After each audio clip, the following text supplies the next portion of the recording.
खुलुमबाय लोगोफोर बयनिसिमबो आंनि बे रुबुका ब्लग इउटिउब चेनेलनि जानानै आंनि गोसो गोरबोनिफ्राय बयखौबो गाहाम हामग्लायनाय जासिहरनाय थाबाय। लोगोफोर आं दिनैहाय रेसिपि भिडिअ मोनसे लाबोदों। बे रेसिपि भिडिअखौ आं आसा खालामबाय नायनानै मोजां मोनगोन होननानै। लोगोफोर आङो दिनैहाय बे मैगं जाग्रा थालिर बिथाइनि रेसिपि लाबोदों लोगोफोर। आं बे रेसिपिखौ माबायदि बानायो आंनि स्टाइलाव आं माबायदि बानायनानै न'आवहाय जायो बेखौनो नोंथांमोननि सिगाङाव एसे दिन्थिलांनो होननानै आं भिडिअ खालामनाय जाबाय। ओमफ्राय फैदो बिदिब्ला आंनि बानायनायखौ आं स्टार्ट खालामसै लोगोफोर। नै लोगोफोर आं थालिर लाबाय आरो आलु थाइसे लाबाय। ओमफ्राय आङो बेखौ दायो हानानै लानोसै लोगोफोर। नै आङो जगारखिनिखौ लानानै आङो दायो थालिरखौ हाबाय आरो हागासिनो। नै हानायनि सिगां आङो नै बै खुरैयावहाय आङो दै आरो दैयाव हालदै होनानै लादों दै लोगोफोर। बेबायदि आङो हानाय लोगो लोगोनो बे दैनि हालदैयावहा सोमना दोनोबा बे माबा थालिरा माने गोसोम जाया दै लोगोफोर। बेखौ सोरबाफोर खालामाखैबा खालामनो हागोन आरो। आं बेबायदि हानाय लोगो लोगोनो आं बे हालदैनि दैयाव सोमना दोनोब्ला भाजिया गोसोम जाया। ओमफ्राय आरो माने गोसोम जाबाथ' एसे बोरैबा नुयो नालाय नङा होमबा लोगोफोर। बिनिखायनो सोरबाफोर खालामाखैबा बेबायदि खालामनानैहा सं आरो लोगोफोर मोजां जायो। नै आं दायो रेडि सुजोबनानैहा आङो लोगो लोगोनो दायो एवनोसै दै लोगोफोर। भाजिखौ आं सिम्पोलनो संगोन लोगोफोर। नै आङो रसुनखौबो आं देनानै लायाखै, माने सामब्राम गुफुरखौबो देनानै लायाखै आङो। नै आंनिया थावा साराया दुंबाय नालाय। ओमफ्राय आङो दायो नै बेयावहायनो आङो पासफुरन एसे नामनि थाखायल' होदों आरो पासफुरन एसे होबाय। ओमफ्राय आं दायो नै पियासखौबो होनोसै लोगोफोर। बिदिनो बयबो मिथिखायो बेबायदि संनायखौथ' आरो पियास। ओमफ्राय आं रसुनखौबो बेयावहाय गथाखौनो होदों आरो। गथाबो होजायो देनानैबो होजायो आरो सोरबाफोर माने गोबां मस्ला जायोबा गोबां मस्ला होनानैबो संनो हायो लोगोफोर। जेबो माने बिदि प्रब्लेम नङा। आं माने एसे सिम्पोल मस्ला इसेबां जाया नालाय जोंहा, बिनिखायनो आङो सिम्पोल बानायदों लोगोफोर। ओमफ्राय आं जाय बायदि सङो बेखौनो दिन्थिदों दै लोगोफोर। ओमफ्राय गुबुन बायदिबो सङो जानो हानाय। आंनिखौबो एसे नायलांदो। नै आं दायो फानलु गोरानखौबो आङो थाइनै फानलु गोरान आं बिदिनो गथा होना होबाय आरो। दायो जाबाय आंनि पियास एवनाया लोगोफोर। आं नै दायो थालिरखौ आङो थालिर आरो आलु हाना दोननायखौ आं होना होबाय लोगोफोर। लोगोफोर आं सारायावहाय मैगंखौ होखांनायनि उनावहाय मोजाङै मिलायनानै लाबाय। ओमफ्राय आङो नांगौ बायदि संख्रि आरो नांगौ बायदि हालदैखौबो होनानै लाबाय। ओमफ्राय दायो मोजाङै मिलायनानै आङो खोबनोसै लोगोफोर। नै मोजाङै मिलायनानै आं खोबनायनि उनावहाय दिन्थिबाय लोगोफोर।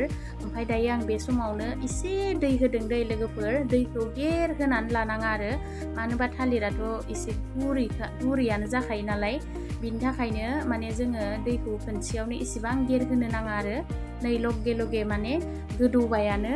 ओमफ्राय थालिराथ' आरो रुइखासिगोनानो, माने दसेनो रुइयो नालाय। आरो जल्दि जायो बे मैगंखौ बानायोबा जल्दि जायो आरो, एसेबां गोबाव नाङा। ओमफ्राय आलु होदों नालाय आङो, आलुआ रुइबानो माने जाबाय आरो बेयो, माने मैगङा जागोन आरो।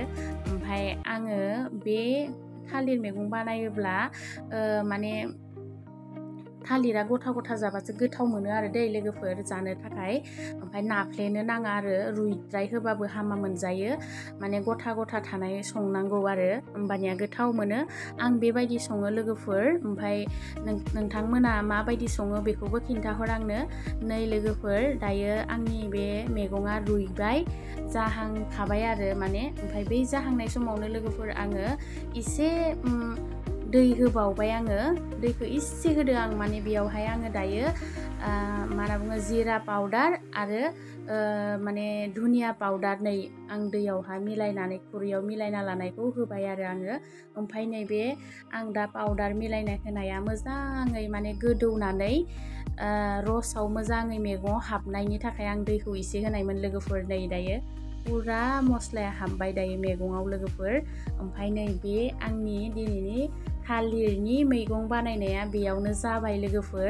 एसेबां गोबाव नाङा बे मैगंखौ बानायनो थाखाय, एसेबां गोबाव नाङा।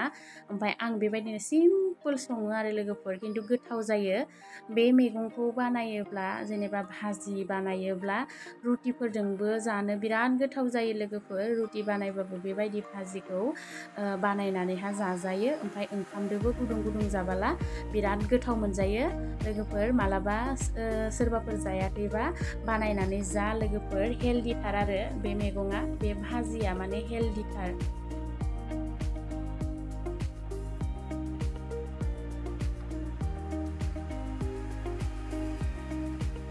लोगोफोर नै दायो आंनि बे थालिरनि भाजि बानायनाया जाबाय आरो।